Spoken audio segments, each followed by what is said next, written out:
Hello and welcome to another week of how to improve your chess game, starting with the 9 mistakes that most beginner players make with their chess game. This week, the 4th week, we're going to be looking at grabbing pawns thoughtlessly and why they lead to bad development. There are going to be 3 games that we're going to be looking at today. The first being dealing with the poison pawns that can lead to disaster for you and your opponent. They're going to be grabbing the center pawns thoughtlessly and opening up lines for your king's attack. And then the 3rd game, we're going to be looking at taking pawns that weaken your castled position. And before you start these games, if you could please drop a like on our video down here below. Greatly appreciate it. I try really hard to. So without further ado, let's begin and look at the first game of taking the poison pawn. Now the poison pawn is characterized as these B file pawns on the queen's side. So in this game, we had a D4, D5 pawn opening. The bishop kicks out over there to F4. The knight comes over here on F6, looking to defend its pawn. White continues to develop on F3 to defend its own pawn. Black pushes up to E6. White does the same with E3. Black then pushes up the C5 pawn, trying to create some tensions in the center. And white responds accordingly, bringing up their own C4 pawn. Black develops with knight to C6 there, and white develops with knight to C3. It's looking like a very even game starting forward, other than the bishop wasn't developed here on F2. So black starts to make a move by pushing up to A6 here to defend this knight move here. White then pushes up the queen to A4, and this is where things start to go south for white. While yes, you are pinning the knight to the queen there, it doesn't really offer much development advantage for white, and we'll see here in a second. Bishop comes out here to now unpin that knight. The queen then drops back. It's now wasted 2 moves where it could have developed. The queen comes out there trying to attack the knight that is now pinned on black side, and white then pushes up here to defend this knight even further. Black takes with the pawn, and the queen thinks it's getting a nice, easy pawn here, but really, it's trapped itself. It can no longer go anywhere for if it goes here, here, here, here, and here. It is trapped, as well as here and here with that queen move there. So there's nowhere for it to go, and black pushes up rook to A7 to further trap the queen, winning the game for black on the spot. Now, the second game we're going to be looking at is what happens when you take the center pawns thoughtlessly and open up lines of attack against your king.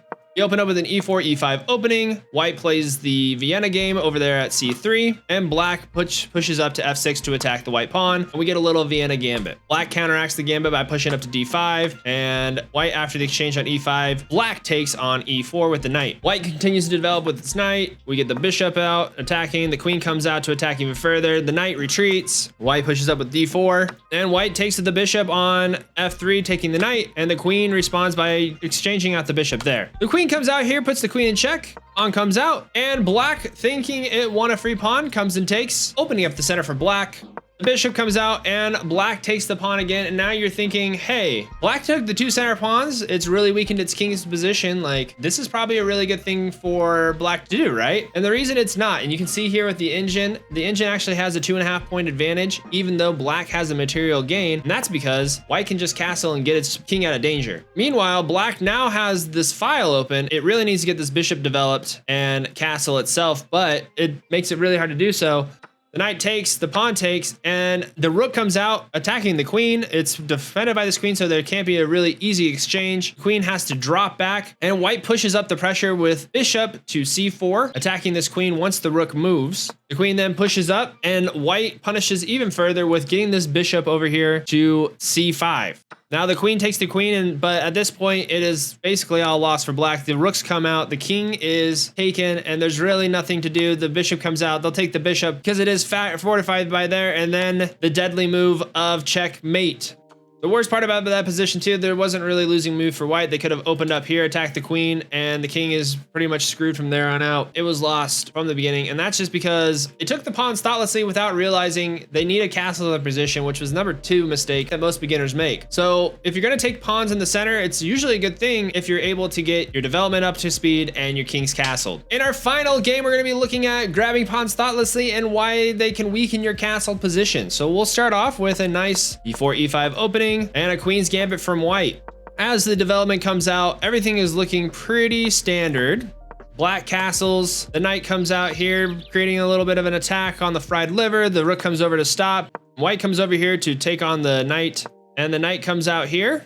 The queen then comes out to queen 2. The king is put in check and white moves. And you're just thinking, wow, black's in a really good position right now. Pushes out the knight to further develop, and this is a blunder for black. Reason being, you push the pawn up here. Black realizes it really doesn't have much of an attack after moving the king. It brings the bishop back, and white continues to push forward with its own attack by pushing the knight over here to g5. So this is great because it's attacking both the g4 knight and then also setting up an attack on the king here. Black has to retreat. The queen comes out here, further creating the attack lines. We're looking at mate coming up here. The queen comes over here to e7, trying to create some sort of defense. The knight comes out, the king takes, and the bishop comes out, sacrificing itself for glory. And from here, it is basically over. That is a check. The pawn takes the queen, but it's too late in development after the bishop takes. Black is mated pretty quickly. Bishop takes here, it takes this route and here. This all happened because of this take right here on knight to h2. What it did was it weakened the castle position. It wasn't these 3 pawns that weakened the castle position. It was this one here, and that the reason being is we took here. White moved here because if it took here, it just accelerates the attack for white. White knew this from the beginning and controlled the H file early on to try to attack that weakened position, and it worked out well for white. So I hope that video was instructional for you and why you shouldn't be thoughtlessly taking pawns to improve your position when they really are a detriment to your chess game. Next week, we're going to be looking at the other side of the corner and weakening your castle position with the structure of your pawns and how you can best strengthen this weakness so you don't create it on your own in future games. We hope to see you there. That video will be here, and